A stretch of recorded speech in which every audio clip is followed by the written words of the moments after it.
Hello, everybody. Welcome to this week's episode of Rewatch.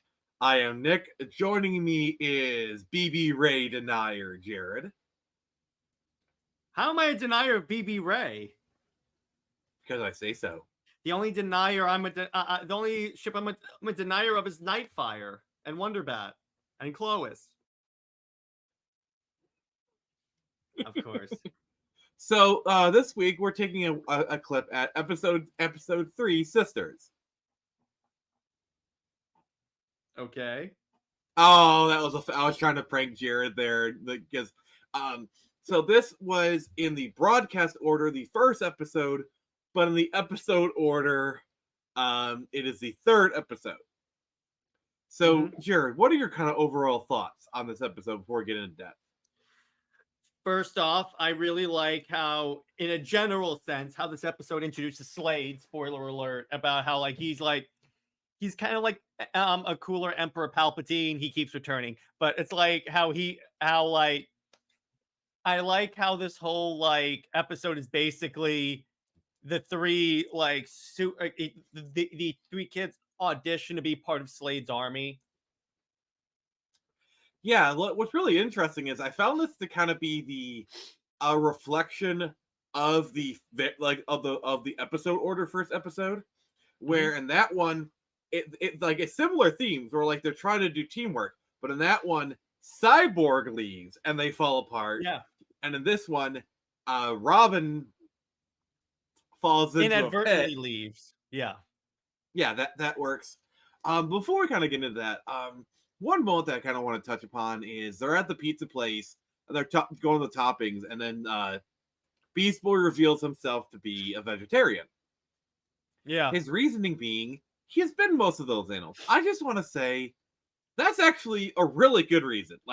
Yeah, I was about to say that actually makes a lot of sense. I still like meat, but I can totally see why he would think that. I just love it. Yeah. It's just a very good way of handling it. And I love Starfire trying to order the worst toppings on pizza ever. Yeah. I mean, we do get some Nightfire moments in here. You notice how really concerned Starfire gets when Robin's gone. Oh, we lost him. We lost Jared. Apparently Jared is allergic to Nightfire. Yes, I am. I am very allergic to it. Nightfire. Just kidding. But did you kind of notice those moments as well? Yeah, a little bit. And I was like, but watching the episode, yeah, I get it. Let me put it this way. The difference between Nightfire and Wonderbat is that while both kind of got a boost in popularity because of a cartoon show, there's actual comics precedence for Nightfire as opposed to Wonderbat. By the way, speaking of bad decisions, did you see in the credits who is a producer of the show? Can I take a wild guess and say his first name is Bruce? And the last name is not Wayne.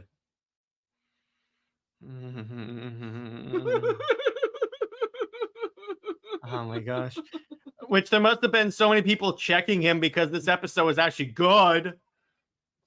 I'm sorry. As soon as I saw Bruce Timm's name as the producer, I was like, ooh, I can't wait to throw this in his face. But yeah, so the episode opens with a weird kind of corporate infomercial kind of thing. It's this person can kill someone in 3 seconds. Order today. Yeah, I love that one.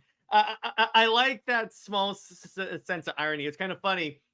They kind of did something like that in the Halo Season 2 finale because they spoiler alert, they revealed the Flood, which is the zombie group.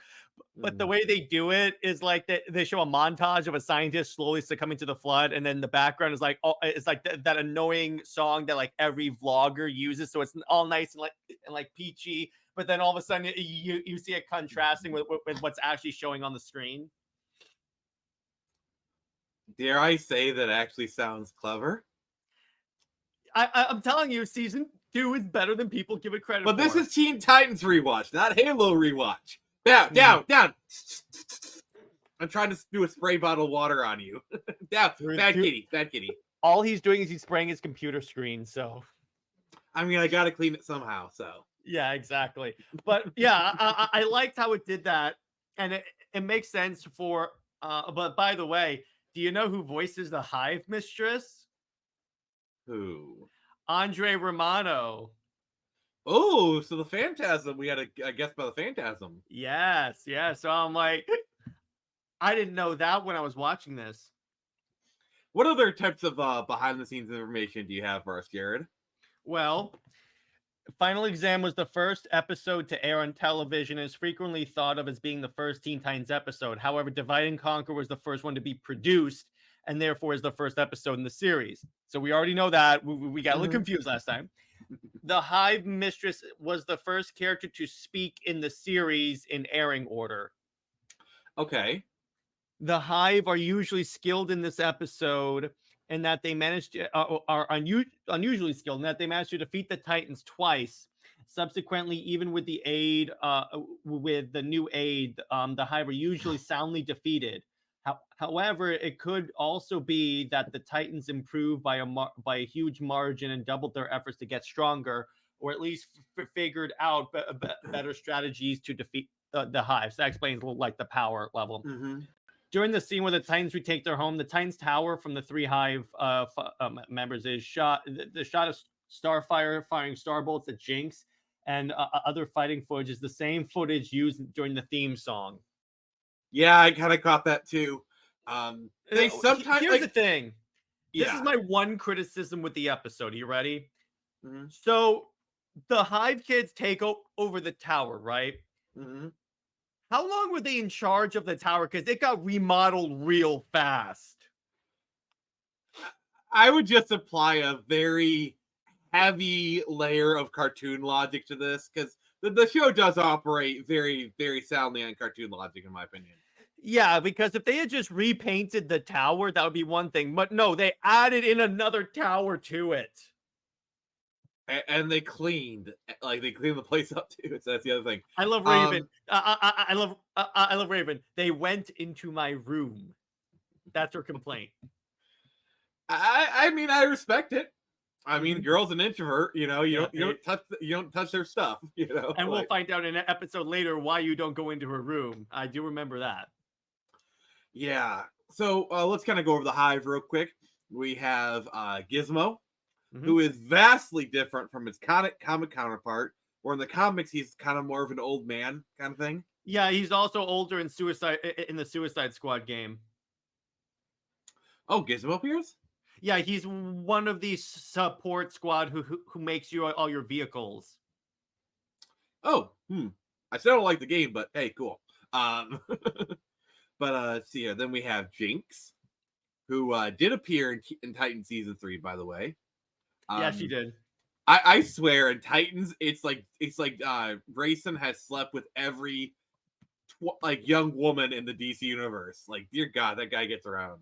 Yeah, he's what people think Batman actually is, but I liked the Jinx in Titans more than this one, I think. I don't know. This one kind of grows on you. Because, like, you know, she goes to and then apparently she gets a good storyline with Kid Flash in season 5. So, oh, we'll see. I've actually never seen season 5, but so we'll be watching that one new together. So, that'll be interesting. But then we have Mammoth. He's basically the heavy of the team. I mean, he's fine. He doesn't really get much characterization. It's basically Jinx and Gizmo's kind of time to shine. We get to see more of Slade. Is he actually voiced by Ron Perlman, or yes, does it sound like he is? He is. According to this, he is. Okay. But yeah, and I do like that it's a very good explanation for the Titans lose both times. They don't have teamwork. Like, they're not working as a team. They're fighting kind of individually. They're still kind of, and like you see it in the final battle, where they're actually like set up, like they'll have one person kind of set up and the other person kind of come in and finish it. You know, I thought that was a really good way of like kind of. I also like how this episode handles the show handles Robin, and here's what I mean by that, because too often with DC, it's like anything connected to Batman is like everyone's secret weapon. Oh, don't worry, Robin will take care of him. But no, it's like even he struggles. So I'm like, thank you, thank you. Yeah, another thing this episode did is it really kind of started the lay the seeds of a Beast Boy Raven possible ship, which I looked it up before this episode. It's called BB Ray, which like the name sounds a little weird, but hey, you guys do you fans. And what did you think about that moment they had when they first got in the tower? I really have no like preference because typically I don't get involved in ships unless it involves bashing on Lois Lane. So I really, Or if it involves Superman and Wonder Woman. or if it involves talking about why Bruce Timm should not be taken for advice on which characters work well together, because otherwise, because that's how you get Batcest. See, I laughed internally when you said you don't do ships. You literally have a show on your channel dedicated to a ship that goes on for hours. Like I'm not mad at you for having that episode, but like it's kind of rich when you have a show called Super Wonder Legacy. Hey, I could have pulled a James Gunn and said I changed my mind. Don't. There you go. Well, that would mean you'd have to cancel Super Wonder Legacy. Which that ain't happening anytime soon. That show gets way too many views. Actually, no. What you do is before you go record the episode, be like, I changed my mind again. Yeah, exactly. But yeah, I actually don't mind it because like I like that like Raven kind of did a little bit of healing and whatnot. Like I'm a Nightfire guy. Like I've made that very clear. No, really? But I will say the Beast Boy Raven thing. Like I think the ship kind of came out of the show. Like and then the DCAMU was like, no, Raven and Robin. It's a different Robin, but still. Oh, so much little time. But yeah, so what would you give this episode overall? 9.5 out of 10. It's solid. I enjoyed it. The action is pretty cool. And yeah, it's a good way to show why you need teamwork and all that. Plus the introduction of Slade is just badass because he's Slade. Who's Slade? Who's Slade? I do like that they're kind of very subtly developing a storyline behind the scenes of this episode. I do appreciate that. Mm-hmm.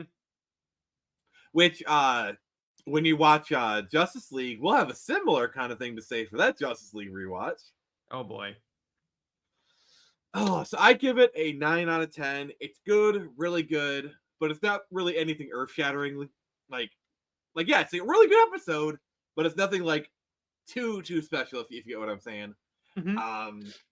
So yeah, let us know what you thought. Make sure to like, comment, and subscribe. We're really closing in on 500 subs. We're about like 12 or 11 people away, so make sure you subscribe, like it, and do you ship BB Ray? Do you ship Nightfire? Or are you one of the pure geniuses who ship Wonder Bat? So thank you everyone for joining us. And remember, I can only show you the door. You're the ones to walk through it. Nightfire rule!